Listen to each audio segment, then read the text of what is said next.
اعوذ باللہ من الشیطان الرجیم، بسم اللہ الرحمن الرحیم، اللہم صلی علی محمد وآل محمد۔ مومنین کرام، درس حدیث کے سلسلے میں آج ایک مرتبہ پھر آپ کی خدمت میں حاضر ہوا ہوں۔ حدیث تمام مسلمانوں کے لیے مشعل راہ ہے۔ اگر ہم قرآن مجید اور رسول اللہ صلی اللہ علیہ وآلہ وسلم کی احادیث پر عمل کریں گے تو دنیا و آخرت میں کامیاب و کامران ہو جائیں گے۔ رسول اللہ صلی اللہ علیہ وآلہ وسلم نے اپنی احادیث میں مسلمانوں کے لیے ہدایتیں بیان کی ہیں، ایسی ہدایتیں اور نصیحتیں بیان کی ہیں کہ جن ہدایتوں اور نصیحتوں پر چل کر انسان کامیاب و کامران ہو سکتا ہے۔ اسلام تمام مسلمانوں کے لیے راہ ہدایت ہے اور انسان تعلیمات اسلام پر چل کر دنیا و آخرت میں کامیاب و کامران ہو سکتا ہے۔ آج ہمارا موضوع گفتگو صدقہ ہے۔ اسلام غریبوں اور مسکینوں کا بہت خیال رکھتا ہے۔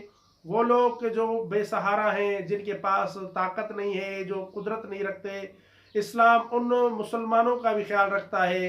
اور اسی طرح وہ مسلمان جو مالدار ہیں، پیسے والے ہیں، ان مسلمانوں کا بھی اسلام خیال رکھتا ہے۔ یہاں تک کہ حکم دیا گیا کہ مسلمانوں کو چاہیے کہ وہ صدقہ دیا کریں، اور صدقہ دینے سے دو فائدے ہوتے ہیں۔ ایک تو غریب اور مفلس لوگوں کی مدد ہو جاتی ہے، اور دوسری طرف سے اللہ رب العزت بھی راضی اور خوشنود ہو جاتا ہے۔ یہاں تک کہ رسول اللہ صلی اللہ علیہ وآلہ وسلم کا ارشاد گرامی ہے، ان صدقہ لا تطفئ غضب الرب، کہ صدقہ اللہ رب العزت کے غضب کو خاموش کر دیتا ہے۔ اگر بندہ سمجھے کہ آج اللہ رب العزت مجھ سے میرے کسی فعل کی وجہ سے، میرے کسی کام کی وجہ سے ناراض ہوگا، تو اس انسان کو چاہیے کہ صدقہ نکالے، صدقہ نکالے، غریب، مسکین اور بے سہارا لوگوں کی مدد کرے۔ جب یہ انسان صدقہ نکالے گا، غریبوں کی مدد کرے گا، تو اللہ رب العزت اس سے راضی اور خوشنود ہو جائے گا اور اپنا غضب اس سے ہٹا دے گا۔ کیونکہ ان صدقہ لا تطفئ غضب الرب، کیونکہ صدقہ پروردگار کے غضب کو ٹال دیتا ہے۔ صدقہ دینے سے پروردگار عالم کا غضب ٹل جاتا ہے۔ اسی لیے ہمیں چاہیے کہ ہم صدقہ دیا کریں، کیونکہ صدقہ دینے سے اللہ رب العزت بھی راضی ہوتا ہے اور ہماری مصیبتیں بھی ختم ہو جاتی ہیں، ہماری پریشانیاں بھی حل ہو جاتی ہیں۔ اسی طرح رسول اللہ صلی اللہ علیہ وآلہ وسلم کا ارشاد گرامی ہے، الصدقۃ تسد 70 بابا من الشر، صدقہ مصیبتوں کے 70 دروازوں کو بند کر دیتا ہے۔ جب آپ صدقہ دیتے ہیں تو آپ کی مصیبتوں کے 70 دروازے بند ہو جاتے ہیں۔ اگر کہیں سے آپ پر مصیبت نازل ہونی ہوتی ہے تو صدقہ دینے سے وہ مصیبت ٹل جاتی ہے۔ ایک مصیبت نہیں، بلکہ فرمایا گیا کہ 70 مصیبتوں کے دروازے بند ہو جاتے ہیں۔ بعض اوقات لوگ پریشان نظر آتے ہیں، مصیبت زدہ نظر آتے ہیں، مصیبت کی حالت میں انہیں چاہیے کہ وہ صدقہ دیں۔ جب وہ صدقہ دیں گے تو ان کی مصیبتیں ختم ہو جائیں گی، ان کی پریشانیاں حل ہو جائیں گی اور ان کے مسائل حل ہو جائیں گے۔ بعض اوقات کچھ لوگ ہم سے پوچھتے ہیں کہ ہم صدقہ پوشیدہ دیں یا لوگوں کو دکھا کر دیں۔ یہ بات تو واضح ہے کہ جب انسان ریاکاری کرتا ہے، لوگوں کے دکھاوے کے لیے کوئی بھی نیک عمل کرتا ہے، چاہے وہ صدقہ ہو یا نماز ہو، اس کی وہ عبادت قبول نہیں ہوتی۔ لوگوں کے دکھاوے کے لیے صدقہ دینا یا عبادت کرنا قابل قبول نہیں ہے۔ اسی لیے جو بھی عبادت آپ کریں اس میں خلوص ہونا چاہیے، اگرچہ دوسرے لوگ آپ کو دیکھ رہے ہوں۔ بعض اوقات لوگ پوچھتے ہیں کہ دوسرے لوگ ہمیں دیکھتے ہیں، ہم نماز پڑھتے ہیں، لوگ ہمیں دیکھتے ہیں، ہم کوئی بھی عبادت کرتے ہیں، لوگ ہمیں دیکھتے ہیں، ہم قرآن مجید کی تلاوت کرتے ہیں، لوگ ہمیں دیکھتے ہیں۔ لوگوں کے دیکھنے سے کچھ نہیں ہوتا ہے، بلکہ الاعمال بالنیات، آپ کی نیتوں پر ہے تمام اعمال کا دار و مدار۔ آپ نیت کیسی رکھتے ہیں؟ اگر آپ کی نیت صاف ہے، آپ کی نیت خالص ہے، اور آپ صرف اور صرف رضا الہی کے لیے قربتاً اللہ نیک اعمال انجام دیتے ہیں، تو اللہ رب العزت آپ سے راضی ہو، خوشنود ہو جائے گا۔ آپ نماز پڑھیں، بھلے آپ کو لوگ دیکھیں، آپ لوگوں کے دکھاوے کے لیے نماز نہ پڑھیں۔ آپ صدقہ دیں، چاہے لوگ آپ کو دیکھیں، لیکن لوگوں کے دکھاوے کے لیے صدقہ نہ دیا کریں۔ بعض اوقات دیکھا گیا ہے کہ بعض لوگ لوگوں کے دکھاوے کے لیے عبادت انجام دیتے ہیں۔ ایسی عبادتیں کہ جو لوگوں کے دکھاوے کے لیے ہوتی ہیں وہ قابل قبول نہیں ہیں، چاہے وہ صدقہ ہو یا دوسری عبادات ہوں۔ بہتر یہ ہے کہ آپ جب صدقہ دیں تو پوشیدہ طور پر دیں، اس طرح سے صدقہ دیں کہ دوسرے لوگ نہ دیکھیں، اس طرح صدقہ دینا زیادہ فضیلت رکھتا ہے۔ اس سلسلے میں رسول اللہ صلی اللہ علیہ وآلہ وسلم کا ارشاد گرامی ہے، صدقۃ السر تطفئ غضب الرب، مخفی صدقہ خدا کے غضب کو خاموش کر دیتا ہے۔ یعنی جب آپ مخفی صدقہ دیتے ہیں، پوشیدہ صدقہ دیتے ہیں، اس طرح صدقہ دیتے ہیں کہ دوسروں کو پتہ ہی نہیں ہوتا، یہاں تک کہ آپ اس طرح سے صدقہ دیتے ہیں کہ ایک ہاتھ سے دیتے ہیں تو دوسرے ہاتھ کو ہی پتہ نہیں ہوتا۔ اگر آپ اس طرح سے صدقہ دیتے ہیں تو اللہ رب العزت کا غضب ختم ہو جاتا ہے، اللہ رب العزت کا غضب خاموش ہو جاتا ہے۔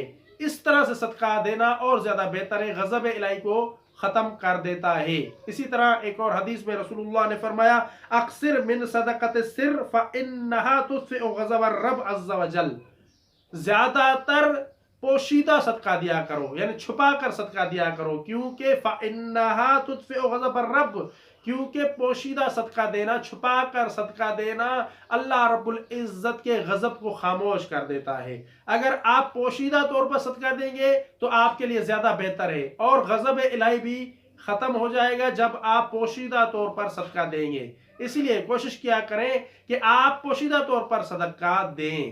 صدقہ دینے کی اتنی فضیلت ہے، اتنا مرتبہ ہے کہ جب انسان پر بری موت آتی ہے تو صدقہ دینے سے وہ بری موت بھی ٹل جاتی ہے۔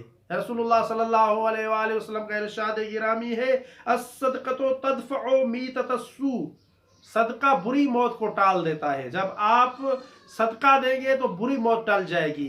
ہر انسان نے موت کا ذائقہ چکھنا ہے، اسی لیے عزیزان محترم بری موت سے بچنے کے لیے صدقہ ضرور دیا کریں، صدقہ ضرور نکالا کریں، کیونکہ اس سے بری موت ٹل جاتی ہے اور اچھی موت انسان کو نصیب ہوتی ہے۔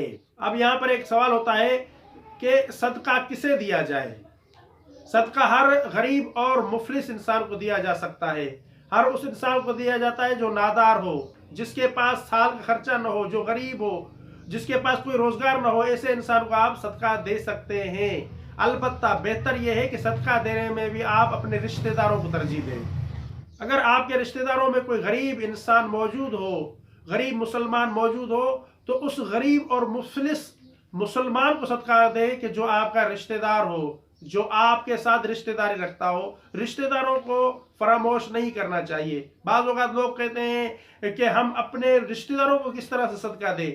رشتہ داروں کو صدقہ دینا چاہیے، بلکہ ترجیح ہے، بلکہ بہتر یہی ہے کہ اگر آپ کے گھر میں آپ کے رشتہ دار موجود ہے جو غریب ہے، مفلس ہے، نادار ہے، تو ان غریب اور مفلس نادار رشتہ داروں کو صدقہ دیا کرے۔ دوسروں کو صدقہ دینے سے اپنے رشتہ دار کو صدقہ دینا زیادہ بہتر ہے۔ اس سلسلے میں رسول اللہ صلی اللہ علیہ وسلم ارشاد فرماتے ہیں، لا صدقۃ وذو رحم محتاج، صدقہ اس وقت صدقہ نہیں ہوتا کہ جب آپ کسی اور کو صدقہ دے دیں اور آپ کے گھر میں آپ کا کوئی رشتہ دار محتاج ہو، آپ کے رشتہ داروں میں کوئی محتاج شخص موجود ہو اور آپ کسی اور کو صدقہ دے دیں، اس طرح سے صدقہ نہیں ہوتا۔ بلکہ اگر آپ صدقہ دینا چاہتے ہیں تو سب سے پہلے اپنے رشتہ داروں کو دیکھیں کہ آپ کے رشتہ داروں میں کوئی غریب تو نہیں ہے، کوئی بے سہارا، کوئی مفلس، کوئی ایسا شخص تو نہیں ہے کہ جس کے پاس کھانا نہیں ہے، جس کے پاس کوئی ضروریات زندگی نہیں ہے، کپڑے نہیں ہیں۔ سب سے پہلے ترجیح اپنے رشتہ داروں کو دیا کریں۔ سب سے پہلے اپنے رشتہ داروں کو دیکھیں کہ اگر آپ کے رشتہ داروں میں کوئی غریب موجود ہوئے تو صدقہ دینے میں ترجیح اپنے رشتہ دار کو دیا کریں، اور اس سے اللہ رب العزت آپ سے راضی اور خوشنود ہو جائے گا۔ اسی طرح عزیزان محترم یہ بات بھی یاد رکھیں کہ صدقہ صرف پیسوں کے ذریعے نہیں ہوتا ہے، بلکہ انسان جو بھی نیک کام کرتا ہے اگر اس کی نیت صدقے کی ہوگی تو اس کے صدقے کا ثواب حاصل ہوگا۔ اس لیے نیت معیار ہے، آپ نیت کر لیں۔ مثلا آپ اگر کوئی نیک کام کر رہے ہیں، اس کو صدقے کی نیت سے کریں گے، صدقے کی نیت سے آپ انجام دیں گے تو وہ نیک کام بھی آپ کا صدقہ ہی شمار ہوگا۔ صدقہ صرف پیسوں کے ذریعے نہیں ہوتا ہے، بلکہ آپ کی زندگی کا ہر عمل صدقہ ہو سکتا ہے، بشرطی کہ آپ کی نیت خالص ہو، آپ کی نیت صدقے والی ہو۔ یہاں تک کہ رسول اللہ صلی اللہ علیہ وآلہ وسلم کا ارشاد گرامی ہے، کلمۃ طیبۃ صدقۃ وکل خطوۃ تخطوها الی الصلاۃ صدقۃ، اچھی اور پاکیزہ بات صدقہ ہے، اور ہر وہ قدم جو نماز کے لیے مسجد کی طرف بڑھایا جاتا ہے وہ قدم بھی آپ کا صدقہ ہے۔ اگر آپ اچھی بات کرتے ہیں، پاکیزہ بات کرتے ہیں، کسی کے سامنے کوئی اچھی بات بیان کر دی تو وہ بھی آپ کی اچھی بات صدقہ بن جاتی ہے۔ اگر آپ مسجد کی طرف جاتے ہیں اور نماز پڑھنے کی نیت سے جاتے ہیں تو ہر قدم جو آپ اٹھاتے ہیں وہ آپ کا قدم بھی صدقہ شمار ہوگا۔ اسی لیے عزیزان محترم، صرف یہ تصور کرنا کہ صدقہ صرف پیسوں کے ذریعے سے ہوتا ہے، اس طرح نہیں ہے، بلکہ اگر آپ اچھا لفظ کہتے ہیں، اچھی بات کرتے ہیں تو بھی وہ صدقہ ہے۔ اگر آپ مسجد کی طرف جاتے ہیں، قدم بڑھاتے ہیں، نماز کی نیت سے جاتے ہیں، تب بھی وہ صدقہ شمار ہوتا ہے۔ اسی لیے اپنی زندگی کے ہر عمل کو، ہر فعل کو صدقے کی نیت سے انجام دیا کریں۔ اللہ رب العزت آپ کو صدقے کا ثواب عطا فرمائے گا۔ دعا ہے کہ اللہ رب العزت ہمیں بحق محمد و آل محمد غریب، مسکین اور بے سہارا لوگوں کا خیال رکھنے اور انہیں صدقہ دینے کی توفیق عطا فرمائے۔ وما علینا الا البلاغ المبین۔ اللہم صلی علی محمد۔